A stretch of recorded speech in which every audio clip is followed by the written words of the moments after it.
Transcription.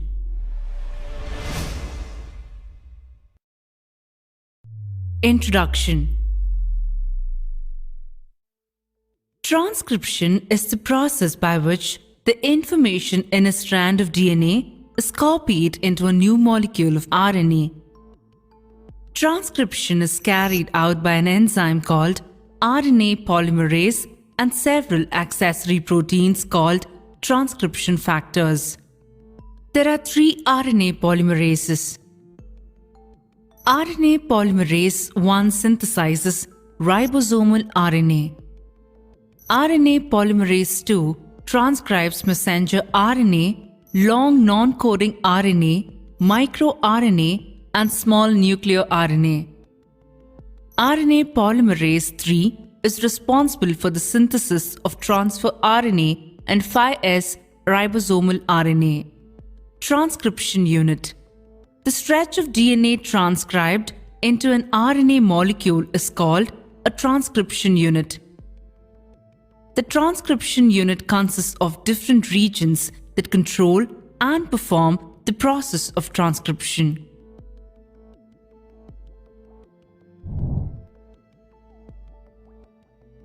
The transcription unit begins at the promoter region.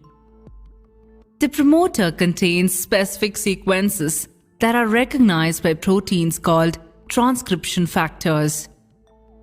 These proteins bind to the promoter and recruit the enzyme RNA polymerase to begin transcription. Many eukaryotic promoters contain a Tata box or a sequence of TATAAA located on the left of 25 base pairs before the start point of transcription. There is also a second site of recognition situated at 75 base pair away from the initiation site, having sequences of GGCCAATCT. It's called as cat box. These recognition sites play an important role in the initiation of transcription. Coding region. This is the sequence of nucleotides that codes the sequence of RNA to be synthesized. This region contains non-coding sections called introns interspersed between coding sequences called exons. The termination sequence marks the end of the gene that is to be transcribed.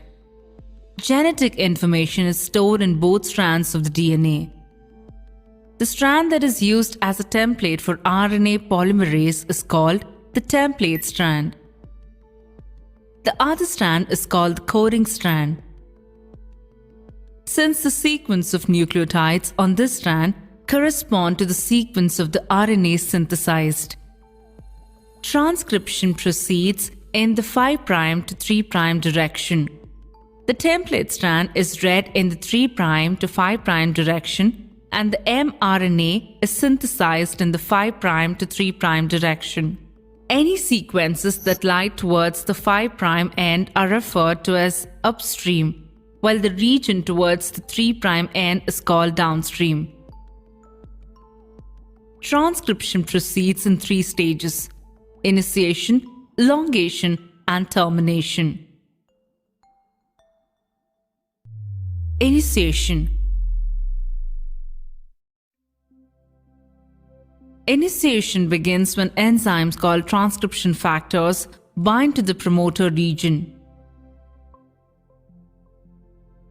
Transcription factor 2D or TF2D contains a subunit called Tata binding protein that binds to the Tata box.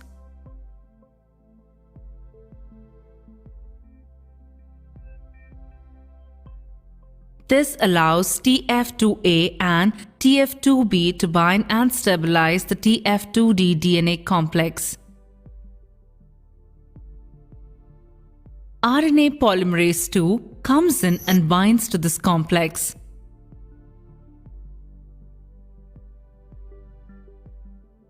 Next, TF2H uses the energy from the hydrolysis of ATP to bind to the promoter.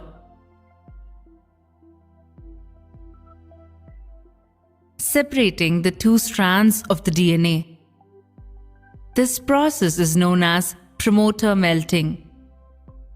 TF2D holds the DNA promoter in place and TF2H pulls it into a cleft. The template strand gets positioned in the active site of the polymerase. This binding facilitates the enzyme RNA polymerase to bind to the start of the coding sequence. Elongation.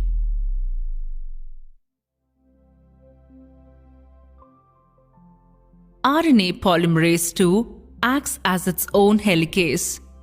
It unwinds the DNA ahead of it, creates a transcription bubble of about 25 base pairs where it synthesizes the mRNA strand.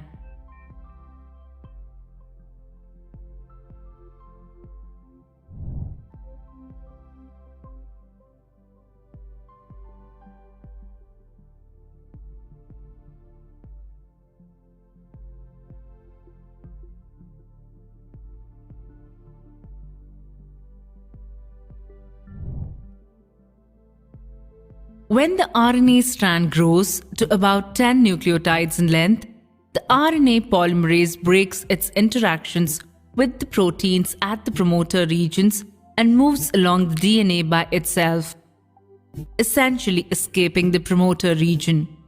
This is called promoter escape. Around 8 nucleotides of the newly synthesized RNA remain base paired to the template DNA.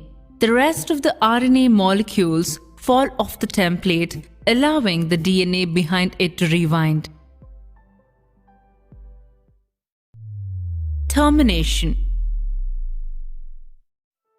Protein encoding genes lack specific signals to terminate the process of transcription. The RNA strand contains a cleavage site between an AAU-AAA sequence and a GU-rich region. After these sequences have been transcribed, a protein called CPSF binds to the AAU-AAA sequence. This allows another protein, CSTF, to bind to the GU-rich region. A protein complex is formed around these two proteins. CPSF cleaves the RNA strand around 10 nucleotides downstream of the AAU-AAA sequence. The RNA polymerase II continues transcription. An enzyme called XRN2 comes in and follows the polymerase while digesting the remaining strand. It catches up with the polymerase and detaches it from the DNA template. This terminates the round of transcription. Post-transcriptional modifications. The messenger RNA formed after transcription is called the precursor messenger RNA or pre-mRNA. The eukaryotic pre-mRNA or the primary mRNA produced by RNA polymerase II is also called as heterogeneous nuclear RNA (hnRNA). The RNA then undergoes certain changes called post-transcriptional modifications to form mature mRNA. 5' capping. As soon as the pre-mRNA emerges from the polymerase, its 5' end is modified by the addition of 7-methylguanosine cap. Capping forms a 5' to 5' pyrophosphate bond as opposed to the usual 3' to 5' phosphodiester bond. This protects the mRNA from degradation and improves the efficiency of protein translation. Splicing. The pre-mRNA contains both introns and exons. The process of splicing selectively removes the intron sequences. The remaining exon sequences are then ligated and joined together. Poly-A tail. At the 3' end of the mRNA, multiple adenine residues are added to form a poly-A tail. After the mature mRNA is formed, it exits the nucleus through the nucleopore.